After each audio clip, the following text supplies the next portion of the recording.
सबसे पहले बात करेंगे उत्तर प्रदेश की एक बड़ी खबर। आपको बता दें, यूपी में चुनावी सरगर्मी तेज हो गई है।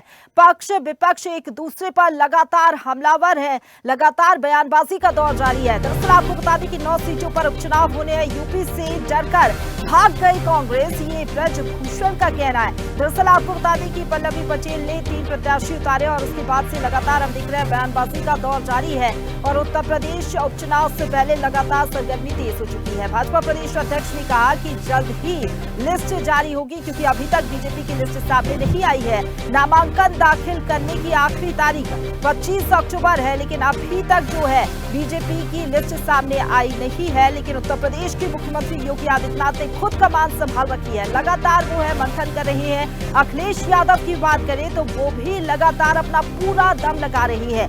तेज प्रताप के पास 50 करोड़ की संपत्ति मिली है, यानी कि अब इस पूरे मामले की जांच पड़ताल भी की जा रही है। लेकिन उत्तर प्रदेश में जिन सीटों पर चुनाव होने हैं उसके बाद से लगातार जो है सियासत देखने को मिल रही है। लेकिन बात करें बीजेपी के लिए ये उपचुनाव बेहद ही ज्यादा महत्वपूर्ण और खुद मुख्यमंत्री योगी आदित्यनाथ कमान संभाले हुए। हालांकि लिस्ट की बात करें तो अभी तक बीजेपी की लिस्ट सामने नहीं आई है, लेकिन दूसरे दलों की बात करें तो सपा अपनी लिस्ट जारी कर चुकी है।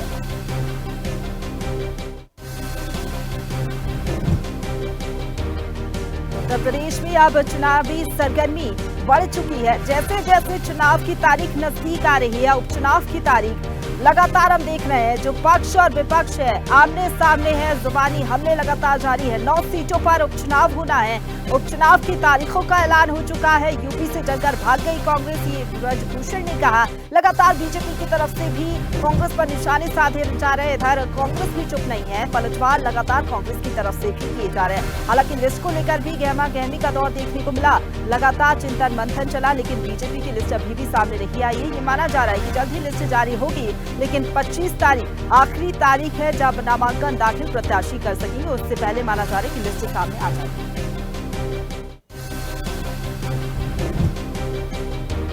उत्तर प्रदेश जहां पर अब राजनीति हो रही है, चुनाव को लेकर बयानबाजी हो रही है, उपचुनाव को लेकर पक्ष और विपक्ष आमने सामने हैं। लगातार एक दूसरे पर निशाने साधे जा रहे हैं, लगातार जो है तंजीबी कसते जा रहे हैं। यूपी से जलकर भाग गई है कांग्रेस, ये बीजेपी की तरफ से कहा गया। तो लगातार जो है चुनावी सरगर्मी तेज है उत्तर प्रदेश में। और चुनाव से पहले आमतौर पर हम देखते हैं इस तरीके की बयानबाजी होती भी है। और हालांकि लिस्ट को लेकर बात करें तो बीजेपी ने अभी लिस्ट जारी नहीं की है, लेकिन दूसरे दलों की बात करें तो सपा की ओर से जरूर लिस्ट जारी हो चुकी है।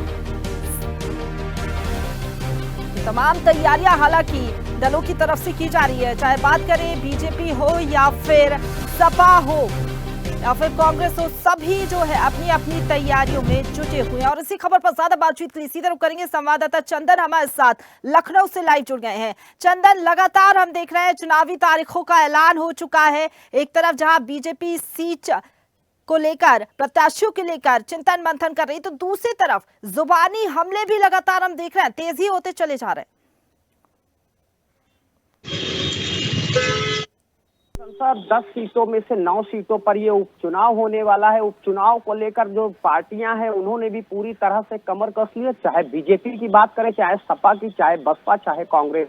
लेकिन जिस तरह से ये 10 सीटों पे उपचुनाव होने वाला है, लेकिन अगर देखी जाए आमने सामने की जो टक्कर है, जो भारतीय जनता पार्टी के लिए चुनौती है, वो है समाजवादी पार्टी। क्योंकि समाजवादी पार्टी ने कई सीटें ऐसी हैं जिस पर अपने जो प्रत्याशी हैं उनके नाम घोषित कर दिए। उनके साथ ही साथ अब अखिलेश यादव ने पूरी तरह से अपने हाथ में कमान को संभाल लिया और तमाम तरह की जो जनसभाएं हैं, जो जनता से संवाद है, उसको लेकर तमाम वो क्षेत्रों में उतर रहे। वहीं अगर योगी आदित्यनाथ की बात की जाए तो योगी आदित्यनाथ भी तमाम सीटों पर, क्योंकि 9 सीटों पर चुनाव होना, उन 9 सीटों पर लगातार सूबे के मुखिया योगी आदित्यनाथ पल पल की अपडेट ले रहे हैं। खुद ही वो मौके पर पहुंचकर जो जनसभाएं हैं उनको संबोधित कर रहे हैं। साथ ही साथ जो जनता का संवाद है उनसे भी जो है संवाद साधने का प्रयास कर रहे हैं। हालांकि जो 9 सीटों पर चुनाव होना है, ये जो जाति समीकरण है, इन जाति समीकरणों को लेकर जो ये चुनाव होना है, इसको लेकर तमाम जो जातियां हैं अब उनको भी साधने के लिए भारतीय जनता पार्टी ने पूरी तरह से कमर कस लिया है। और जो जनता है उसके घर घर जाके उससे बातचीत करना, उनकी क्या समस्याएं हैं,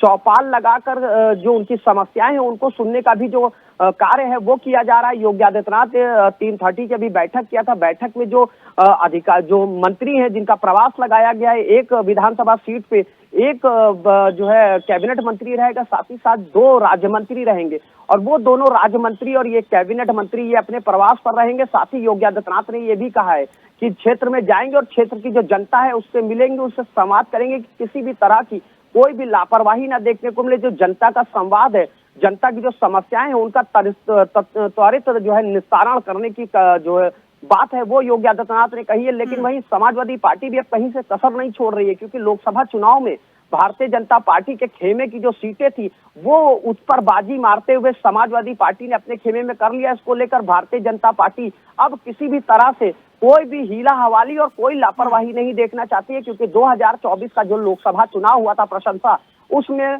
जिस तरह से करारी हार मिली थी भारतीय जनता पार्टी को, उसको लेकर अब भारतीय जनता पार्टी ने भी पूरी तरह से कमर कस लिया है। हर एक मुद्दे पर जनता से संवाद करती हुई नजर आ रही है। जी बिल्कुल चंदन, कुल मिलाकर कह सकते हैं कि सभी राजनीतिक दल आम जनता के पास पहुंच रहे हैं, अपनी पेट बनाने की कोशिश कर रहे हैं, क्योंकि सभी राजनीतिक दलों के लिए जरूरी है जीत का परचम लहराना 9 सीटों पर जहां पर उपचुनाव होने हैं। फिलहाल बहुत शुक्रिया आपका हमारे साथ जुड़ने के लिए और अपडेट हम तक पहुंचाने के लिए।